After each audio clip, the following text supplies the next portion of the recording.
Nous allons voir comment les animaux et les plantes ont dû s'adapter à leur environnement durant des millénaires. Selon Charles Darwin, les espèces vivantes ont dû changer pour s'adapter à leur environnement pour survivre et se reproduire. Animaux et végétaux s'adaptent tant physiologiquement que morphologiquement, que comportementalement pour ne pas disparaître de notre planète. Les changements physiologiques passent par des modifications des organismes vivants face aux changements environnementaux. Parlons en priorité de l'hibernation. En effet, beaucoup d'animaux hibernent. Durant une hibernation, l'animal est complètement inconscient. Il semble mort. Son cœur bat très lentement. Sa respiration et sa digestion sont quasi inexistantes. La température du corps peut parfois descendre jusqu'à 7 degrés Celsius. En fait, comme l'animal ne se nourrit pas, pendant cette période, son organisme consomme très lentement sa graisse intérieure. Certains animaux peuvent hiberner durant de longs mois, jusqu'à presque 7 mois pour le Loir. Pour donner quelques exemples d'animaux qui hibernent, les chauves-souris, les ours, les hérissons, les escargots, certains reptiles, pour n'en citer que quelques-uns. Les raisons de l'hibernation sont liées au froid et au manque de nourriture, pendant la période automnale et hivernale. Par exemple, les insectes mourant en hiver, les chauves-souris ne peuvent plus manger. Contrairement à l'hibernation, certains animaux estivent en été. Ils vivent au ralenti pour ne pas mourir l'été à cause de la chaleur intense. C'est l'estivation, comme les crocodiles qui s'ensevelissent sous la vase. Nos ancêtres, les reptiles mammaliens, qui appartiennent au groupe des cynodontes, qui vivaient il y a plus de 235 millions d'années à la fin du Permien, bien avant l'ère des premiers dinosaures, étaient des pré-mammifères, dont nous les humains sommes les descendants selon le paléontologue Augustin Martinelli.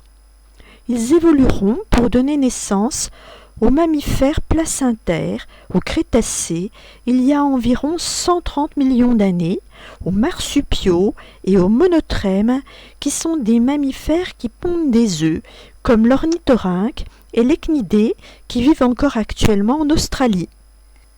Ces prémammifères qu'étaient les reptiles mammaliens s'étant mutés d'ovipares en vivipares à cause des virus pour protéger leurs embryons à l'intérieur de leur corps, dont nous sommes les descendants. Encore un autre exemple d'adaptation, certains animaux ont développé une vision nocturne, comme le calmar colossal, dont les yeux peuvent atteindre jusqu'à 30 cm de diamètre, ce qui lui permet de vivre jusqu'à 2 km de profondeur.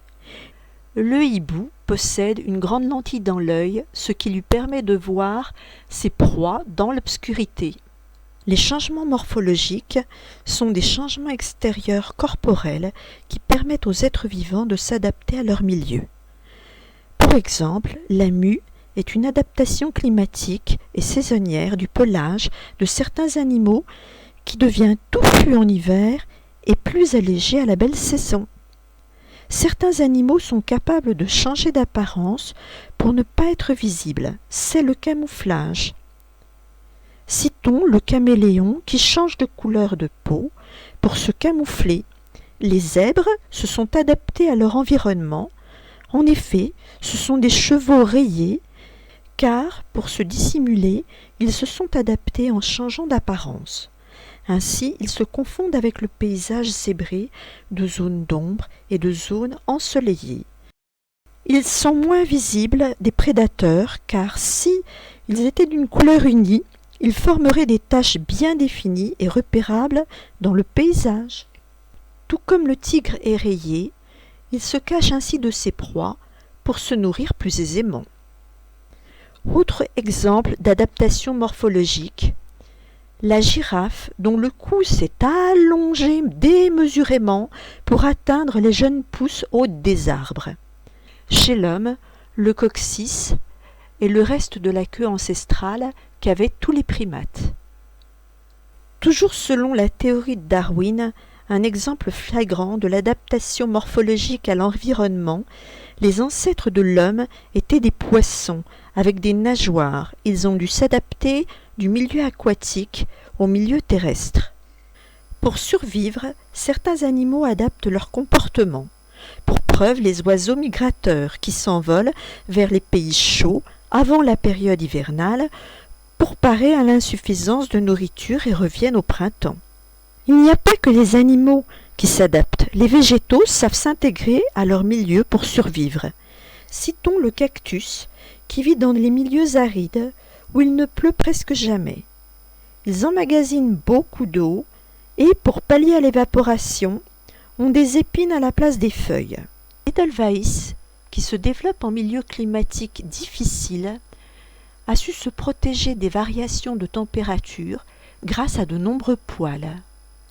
Le palétuvier est un arbre tropical qui, pour vivre sur les rivages marins, ont su protéger leurs racines du sel marin en les rendant imperméables. Leurs racines se sont transformées en échasses hors sol.